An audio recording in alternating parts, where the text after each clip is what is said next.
to Drive and Double Feature Podcast. I'm Nathan. I'm Ryan. And this is the podcast where we talk about 2 movies a week every Tuesday and Thursday. But before we get into today's movie, I want to talk to you guys about our Patreon over at patreon.com/driveindoublefeaturepodcast. We actually have a bunch of bonus episodes that just for $5 a month, you can get access to those, and you help out the show, help us rent movies, get streaming services so we can get more stuff that you want. Which leads me into today is a recommendation episode. Whoa, we haven't done one of those in a while. Yeah, it's been a little bit. We got a little bit of a backlog, but this is one that I wanted to crack into for a while. Actually, it's kind of a double recommendation, and I say this because my dad sent an email. He did send over Lifeforce. He was like, "Hey, you got to check this one out." Cool. And actually, my uncle, who is a listener of the show, randomly got a package of the Blu-ray Lifeforce sent to his home, and he doesn't know who sent it. And I definitely, of course, the first question was, did Nathan send it over here? That was a no. So I guess we'll watch this mystery movie with you. But hey, what a movie to be sent. Lifeforce 1985. Oh, and guess what? It's another Canon movie. We can't get away from Canon. Oh, I know. But this one's an interesting one. It's directed by Tobe Hooper, which we covered on the show, Texas Chainsaw Massacre's director. But this movie was the start of his deal with Canon. He did a 3-picture deal. He would later to go on and make Invaders from Mars and Texas Chainsaw Massacre 2. Both we should cover at some point. When I wasn't checked Texas Chainsaw Massacre 2, I believe was that they're talking about, they had it was pretty much like non-negotiable. Like one of those has to be Texas Chainsaw Massacre 2, because he didn't want to do it, but they're like, no, if you're like, we want Texas Chainsaw Massacre 2, and he's like, all right, but I get to do it how I want to do it. So yeah, no, that's pretty much just like, if you make Texas Chainsaw Massacre 2, we let you have whatever you want. And we talked about this about Canon and the way they are with directors. If they gave you a budget and you stayed within it, it was pretty much like you get to do whatever you want while filming it. And this was a $15 million movie. They handed him a book named The Space Vampires and said, hey, make this movie for us. And we got Lifeforce out of that deal. And this movie is insane, is the best word to put for it. It is such a weird, big budget movie. And it's huge budget for $15 million for Canon. That's just absolute. Or sorry, I said $15 million. I meant $25 million for Canon is just like an insane price tag. Oh, I know. You wouldn't think a movie like this, like when you think of like cheesy horror, then like you actually watch it and I'm like, whoa, these effects are like, they're great. So good. Yeah, I wasn't expecting that. Like, I was not expecting it to be a like great effects movie. Like, it's on par with a lot of sci-fi movies at the time. Because so the way this movie starts, so it is a space movie, and it's got a group of scientists, astronauts that find a vampire ship, and this scene looks great where they find the vampire ship and they're like floating and they have like the tubes connected to them. It didn't look cheap at all. Oh god, that's like the most impressive looking one, like when they're actually in outer space and it was just them like them in their spacesuits just floating, and it's like this like it, because it didn't look like a matte painting, I don't think, but it was just like this like really intricate set just like built that looked exactly like outer space. And it's just really cool. And then of course we get to see our space vampires, 2 men and a woman, and guess what, this woman is naked for maybe almost 50% of the movie, maybe a little less, but she is, this whole beginning, she's just naked the whole time.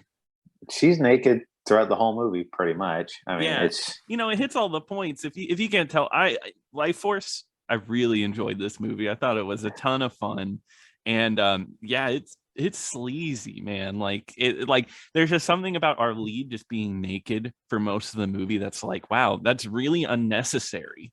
Because like, all right, like in the beginning of the movie, I'm like, okay, they're out in outer space, they don't need clothes, I guess, or in like a little like suspended animation type of sleep. But then when she breaks out, you figure, okay, you can put some clothes on now. No, she's just gonna walk around naked, and she's the main antagonist for this movie too. Yeah, it's funny. I did not know this movie was going to be about the characters it was going to be about. I feel like a lot of these movies, you find that it's like a ragtag group of people that have to fight against this. Now it's like government officials, because the ship goes missing, but the vampire lady's in there, and just a whole bunch of government officials get called in, a detective, and it's kind of about government hidden secrets as well. I don't know. I guess I wasn't really expecting it to be about like, oh yeah, the government has to go in and try to protect us.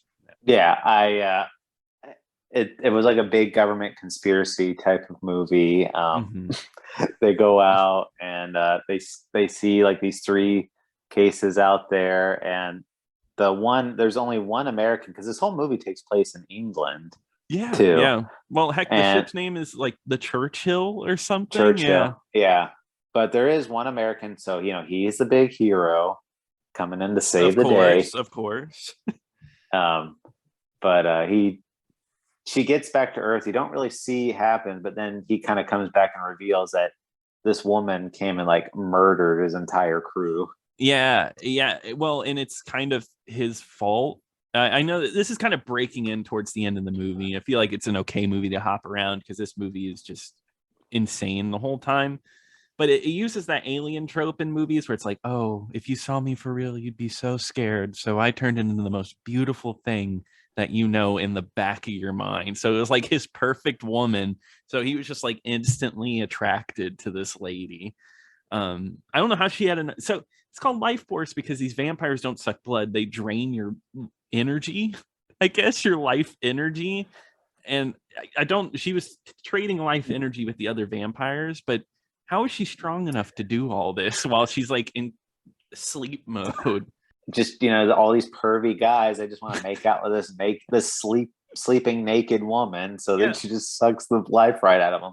Yeah. Which, by the way, I think it's also worth noting, she was only 18 in this movie. Really? I did not know that.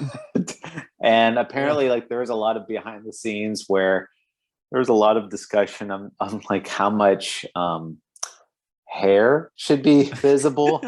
And apparently, like, Tobe Hooper would like inspect her every day to see how much hair was there. So is it that important?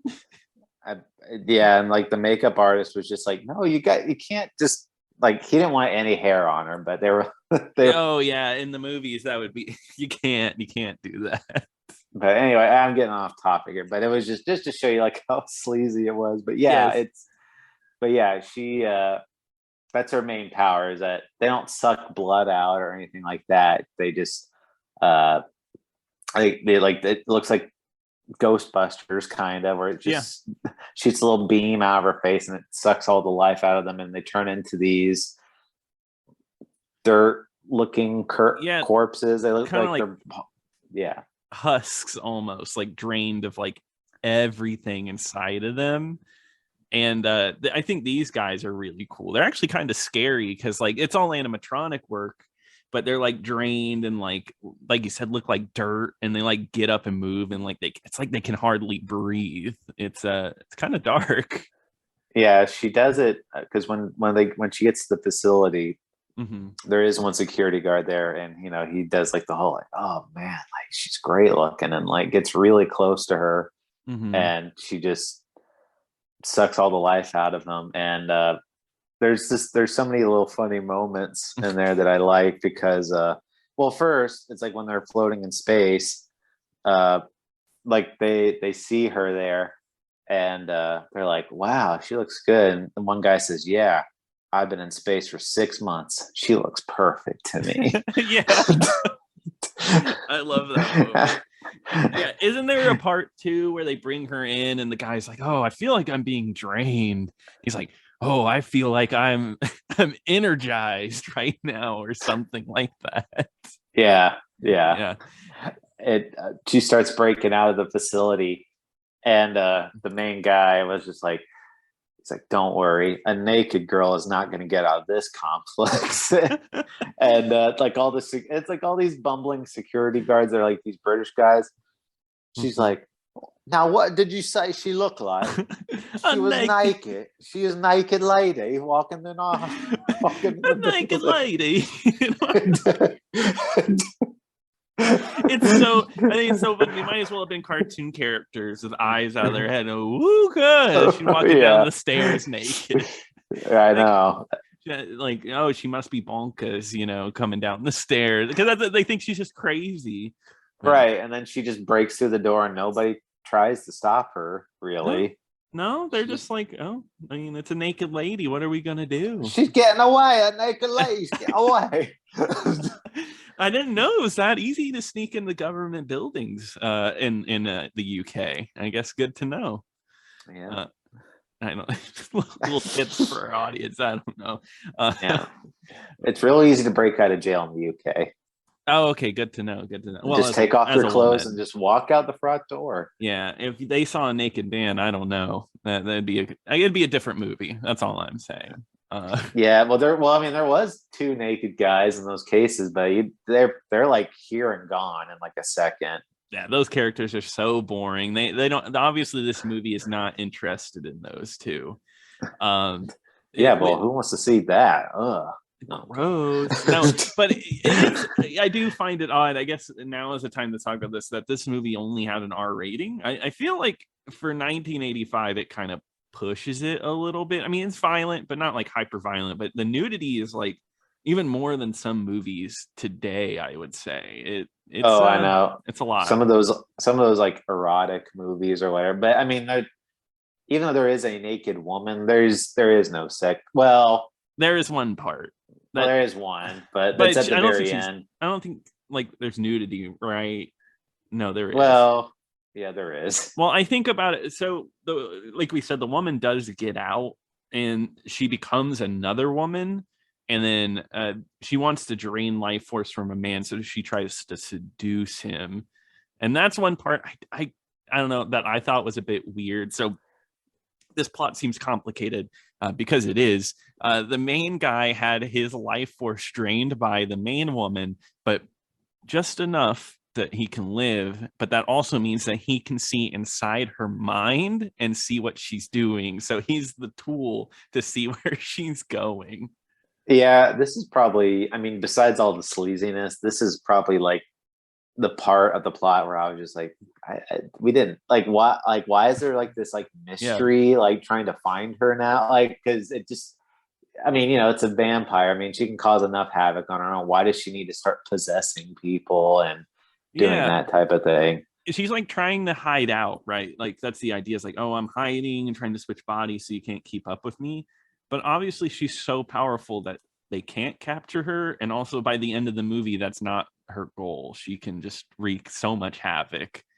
Britain, the UK, London is on fire by the end of this movie, by the way. It is up in flames. I was gonna say though, like they find that woman that she possessed, and then he like the main guy just like starts beating the crap out of her. Like, and even I like to think of that scene because as the audience, we're still guessing, right? Like, oh, maybe she left her body. That's what I thought, like, because she's kind of like, oh, I don't know what's going on. And I'm like, oh, maybe she left her body.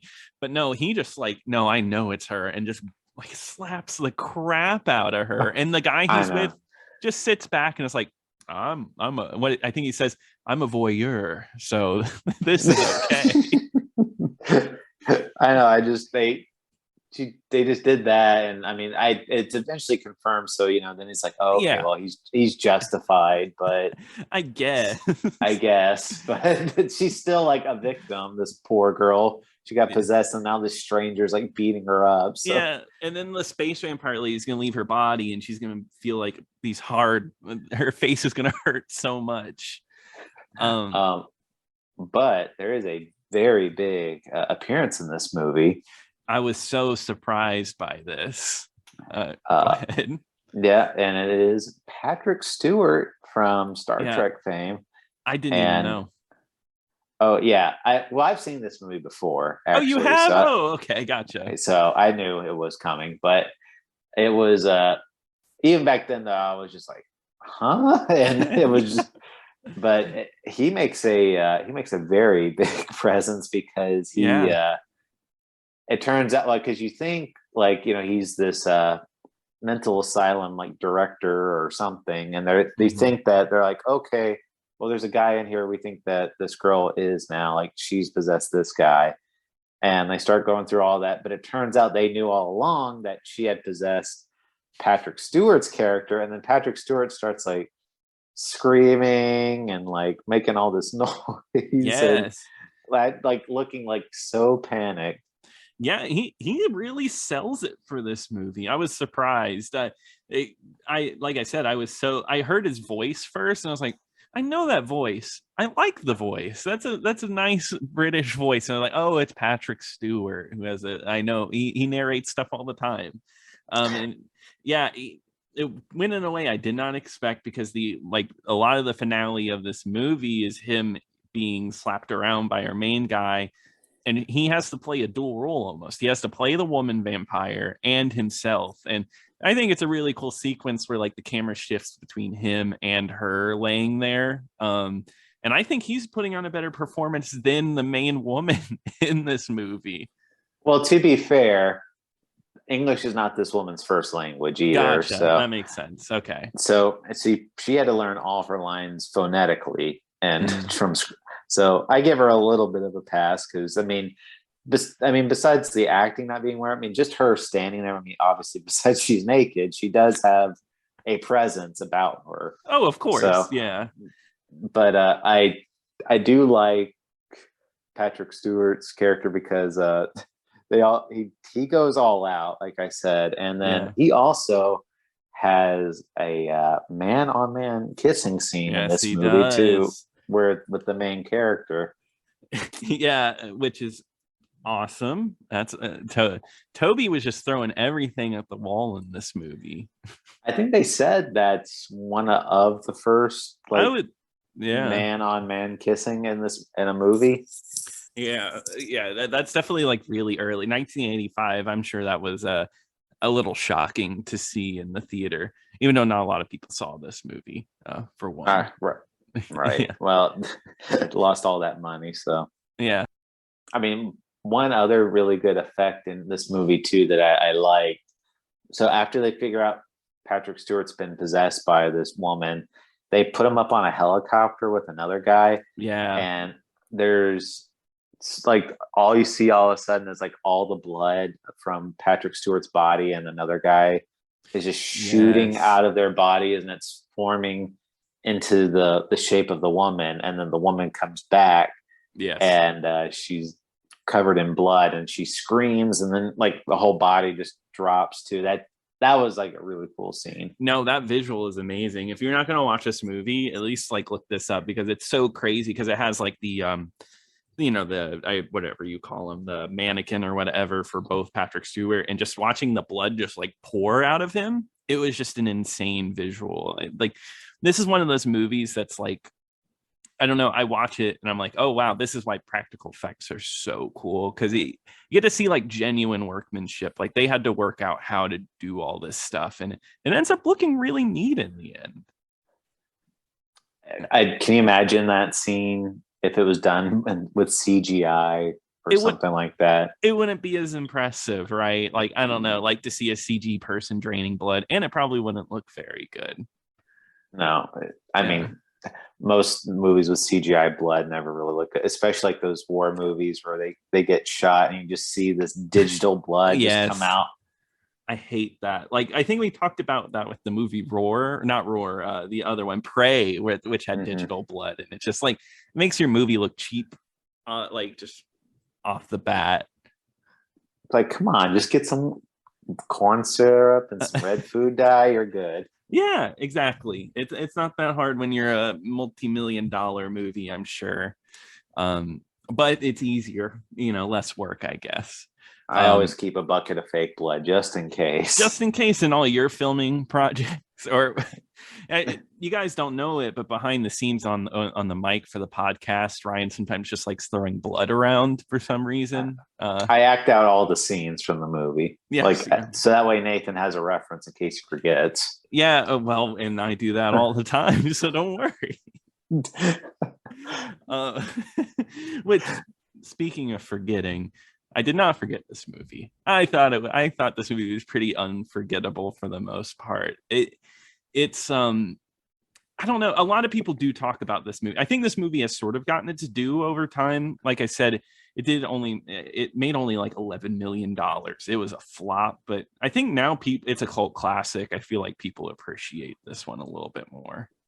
Yeah, I've definitely heard about this a lot more in probably like the last 10 years. Well, so what made me watch it, of course, was the Canon documentary, which I had seen when that documentary first came out.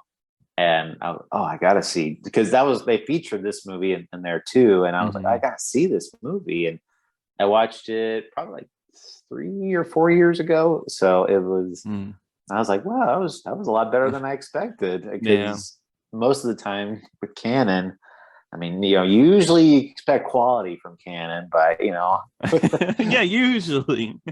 So that's why I was not surprised this movie was good. Anyway, yes, yeah. I think a lot of it has to do with this movie is pretty much impossible to play on television. Oh yeah, yeah. There'll be so much blobs or whatever, the little black bars and stuff and everything. Well, now they could probably CGI some clothes on her. They probably could. That's the future, huh? But maybe like a power suit or maybe some type of just a vampire outfit. I was thinking do it like the 80s, do like a business suit or something. She needs, I like that. There's like a little bit of power to that. Put a little suit on her. The men, they get suits as well. I think that would be really nice. Anytime there's blood, it's like, I don't know, coffee or something. They're spitting back up their coffee a little bit. Instead of the blood coming out of their faces, it's cherries coming out of a cherry pie. Oh, that would be awesome. Yeah. They get their life energy from cherry pie. I'm sure what a movie. Yeah, what a movie. I'm sure I'm missing a lot. This movie is, like I said, like overly complicated. There are so many threads in this movie. And I like that about it. I like how gung-ho it is. Like, it's very just like Tobe had a vision and he did it, and Canon somehow let him do it. It's definitely one you need to see if you're a big horror movie freak. You're looking for that horror movie. You've seen all the popular ones. This is definitely one you should check out. Then, it's got a great premise. I mean, there are some. It's not perfect by any means, but I mean, like the acting is not great by any means, but just the effects alone and just the ridiculousness of so much of it, it's worth watching. Yeah, it's a fun movie. Definitely check it out. Two other effects I want to talk about. Okay.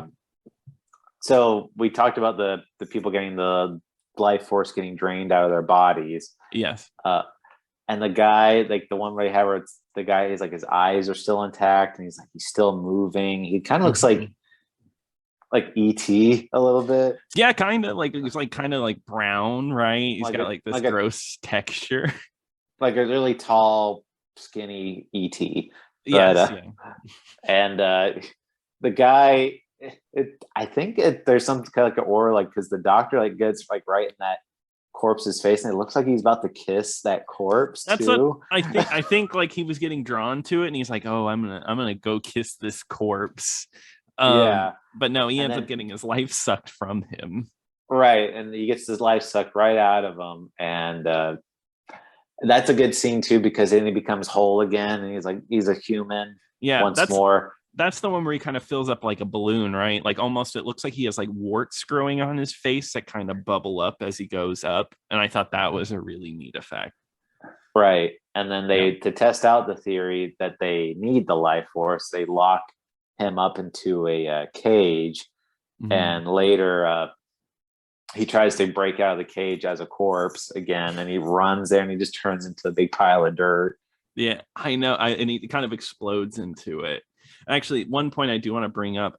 I think it's crazy that this movie, I didn't expect to go so fully into vampire territory. I didn't know it was based off a book named The Space Vampires, and it was just called Lifeforce. But it even fits like, oh, you gotta stab them under the heart with it's not a silver blade.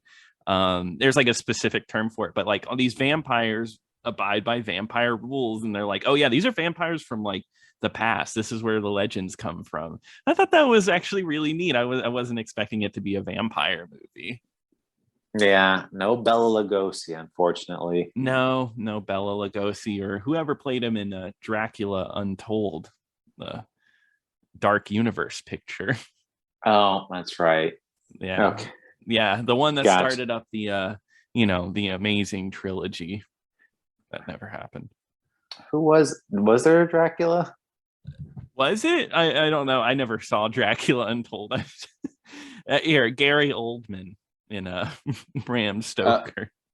Leslie Nielsen in Dracula Dead and Loving It. No one's gonna top him. Everyone talks about Bela Lugosi, but we all know that Leslie had it down. He was the perfect fit. I mean, I like that movie, but I have a bias. But I've never seen it. Luke Evans, the guy that played Gaston and the Beauty and the Beast remake. I snuck into Dracula Untold, didn't know what it was, and I saw it was Dracula Untold, and I walked out. I was like, I'm not watching this. I have no interest. Somebody should have told you it was Dracula. You're right. Oh, but no, those effects are awesome. That's definitely an effect-heavy movie. I don't know if you're into that kind of stuff. I'm not. It's awesome. Wow. Wow. I guess you're showing your bias on our B movie podcast. You really like Oscar dramas, right? Yeah, that's it. If it's not made with a computer, why even bother? Right. Use modern technology. Boring. We'll get you more CGI movies soon. Yeah, definitely. But no, I think it's getting off the rails, but I think that wraps it up for Lifeforce, right? Yeah. Okay, cool. So Ryan, what are we going to be covering next time? Well, Nathan, I guess unintentionally, this is technically book week. You surprised me. And so the next movie that we're going to be talking about is based off the 1970 book Matilda, and boy, is this a movie that you'll see because it's on the Criterion Channel. I don't know of any other way to watch it, but I think it's on Tubi. I think it's on Tubi. Yeah. So it is free on Tubi. It's on Pluto TV, all that stuff. So if you really want to watch along with us, that's where you can watch it. All right. Well, I'm excited to read the book and watch the movie for that one. At the same time? At the same time. I can finish that bad boy. And what am I doing? Yes, I'm going to do it at the same time. But while I do that, I'm going to be checking out our Twitter at the IDF Pod. You can head on over there and get some updates. You can also send us an email at driveindoublefeaturepodcast@gmail.com. We'd love to hear from you. Get some more recommendations. We love hearing from all of you. But until next time. Until next time.